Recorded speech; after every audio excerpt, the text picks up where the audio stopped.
I'm Tabang Katide, founder and managing director of the company Velatswi, which is basically like a scooter riding / touring company, and we've been running for the past 6 months now. I think it's very important if I explain the name quickly, right? People associate the name Velaphi with like scooters, right?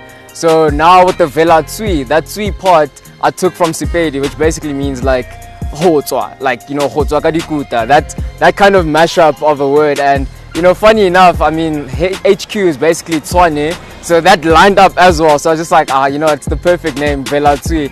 So basically to go out on scooters, to do a bit of sightseeing around the city. There's a package I'm about to roll out, which is like a date night package where you and your girl can, you know, choose your restaurant, we take you out, amazing experience, something new that's really not been executed before. Bringing it closer to the communities that have not been privileged enough to actually take part in such a ride. I'm born and bred in Pretoria, but growing up, I never saw myself as being like the normal conventional like person, in the sense that, you know, I never, from high school already, I knew that I didn't want to take the conventional route of taking 5 years, 6 years to study.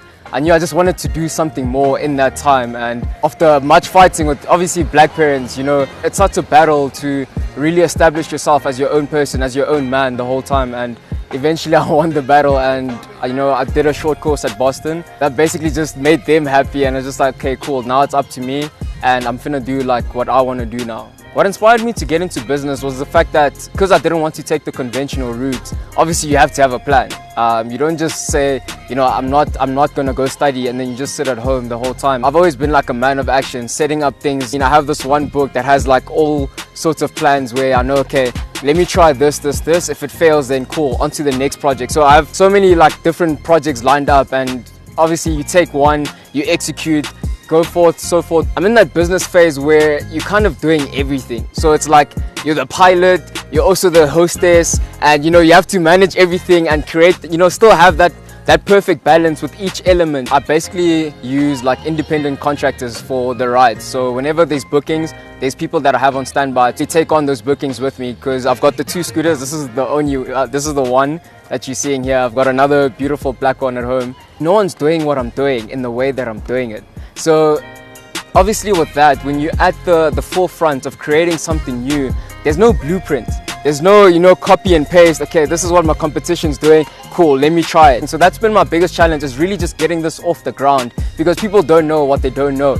And if people don't know that, you know, getting on scooters is quite an experience, you know, like they don't know. So it's just getting that placement right. And I'm really just trying to be someone different, someone that's really created something that has longevity, that has a long-lasting legacy. Like by the time I'm done, people can look up to that and be like, "Sure, you know, shout out to that guy because he really did something with his life."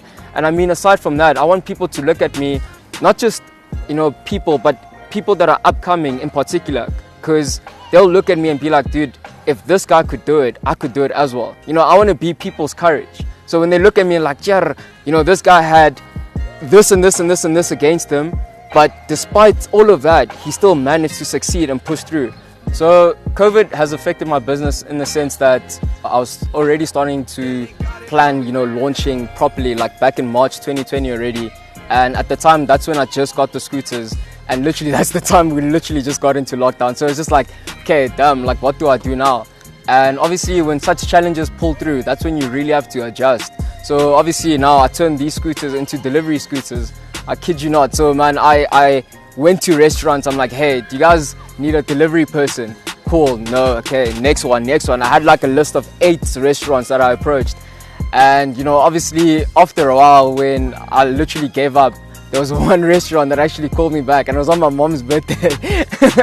And they called me back and they're like, "Yo, we'd like your services." And that basically kept me afloat. That basically helped me obviously to keep payments running and that sort of stuff. You know, as time went by, as the levels dropped, that's when I started saying, "Okay, cool, now it's time to make the jump. Now let's start what I actually wanted to start." And that's when we started, and it's been amazing, man. So people can contact me on Instagram, it's Velatswi_SA. Facebook, it's Velatswi Tours. YouTube, it's Velatswi012.